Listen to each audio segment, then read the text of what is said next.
Durante anos, as mulheres foram proibidas por lei de jogar futebol no Brasil e tiveram por décadas que adiar o sonho de calçar chuteiras.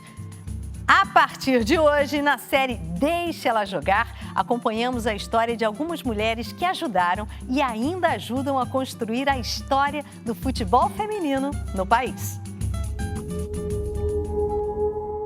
Eu não me calo mais, porque me calaram a vida toda que eu joguei na seleção, que eu joguei futebol, me calaram a vida toda. E agora, quando eu posso me expressar, eu me expresso de verdade.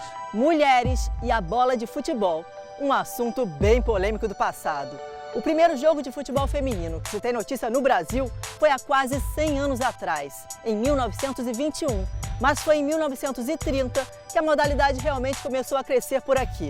Tanto que incomodou uma parte mais conservadora da sociedade, fazendo com que as mulheres fossem proibidas de jogar por mais de 30 anos. As consequências de tudo isso permaneceram por décadas e afetaram atletas de várias gerações. Agora, chegou a hora delas contarem essa história.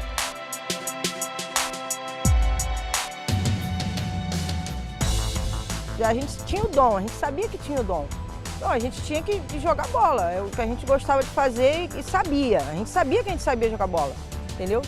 Então a gente foi persistindo. Eu já vi que eu gostava de jogar, né? Eu sempre gostei de praticar esporte, né? Então a gente sabe que o nosso país tem hora que é um país difícil. Então essas superações que fez eu chegar até o caminho do futebol. Elas foram pioneiras em uma época em que jogar por um time de futebol era exclusividade dos homens. Em um mundo quadrado, a ex-meio-campo Fanta e a ex-zagueira Elane só queriam fazer a bola rolar. E ao lado de outras meninas, conseguiram dar o primeiro drible no preconceito. Contar a história do futebol feminino no Brasil é um desafio até para especialistas.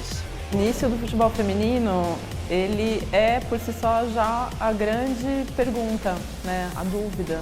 Porque, de alguma forma, a gente nasce num país que é considerado tal país do futebol e, ao mesmo tempo, a gente demora para perceber o quanto a gente naturaliza que a gente não sabe nada sobre a participação das mulheres nessa história. As mulheres sempre se envolveram com o futebol. Foi graças a elas que o termo torcedor nasceu.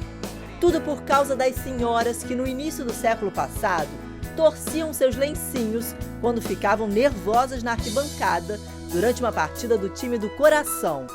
Torcer podia, jogar não. Em 1941, o presidente Getúlio Vargas promulga um decreto-lei em que proíbe as mulheres de praticarem esportes que seriam contra a natureza física feminina.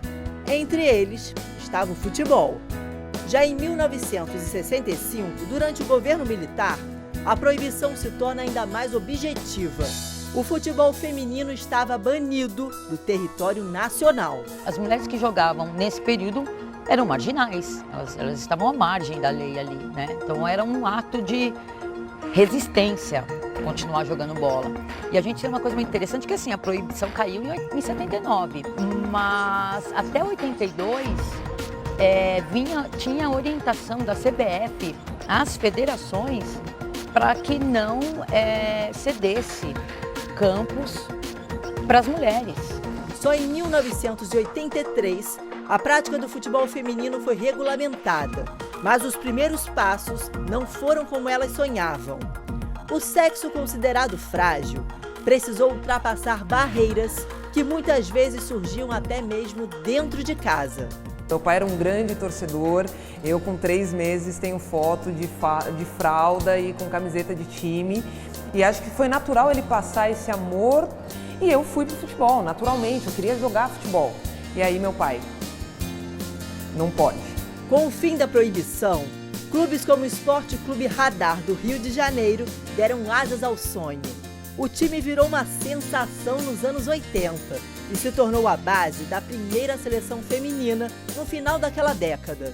Tanto Fanta quanto Elane faziam parte daquele escrete que participou do primeiro torneio experimental da FIFA em 1988, na China. Eu fui convocada, avisei minha mãe, falei, mãe, eu fui convocada para jogar na seleção. Nossa Senhora, aí aquela história toda nossa do passado, né? Veio tudo à tona na nossa cabeça, né? E o orgulho, né? Porque eu vou jogar na seleção brasileira, representar o país inteiro. Muito orgulho, muito. Mas o preconceito de anos atrapalhou a seleção no primeiro Mundial, disputado em 1991, também na China. Com dirigentes ainda pouco acostumados com o recém-estabelecido futebol feminino e jogadoras quase amadoras, o Brasil foi eliminado na primeira fase da competição. Na China, a gente chegou lá inexperiente, né? Com aquele medo, com aquele pavor, né? Para poder jogar, ficamos deslumbradas com tudo. Ficamos tristes também, porque a gente não tinha uniforme, né? Não tinha nenhuma roupa de estrutura a nível de seleção brasileira, né? Eles já se apresentavam de blazer, a gente de agasalho, né? Eles tinham fama, a gente não tinha para poder trocar. Se o início da carreira das jogadoras de futebol do passado foi difícil, o fim também não foi diferente. Muitas precisaram se reinventar em profissões alternativas, como a Elane, que se tornou motorista. Mas o que mais atrapalha quem tenta seguir em frente é a falta de reconhecimento. As minhas duas opções eram trabalhar com futebol ou ser motorista. Hoje você pode contar quantas meninas tem, quantas ex-atletas tem trabalhando aí nos clubes. A gente fica triste porque a gente fez muita coisa pela seleção, pela nossa modalidade, pelo nosso país, né? E vira e mexe a gente se pergunta por que a CBF não reconheceu o nosso trabalho daquela época.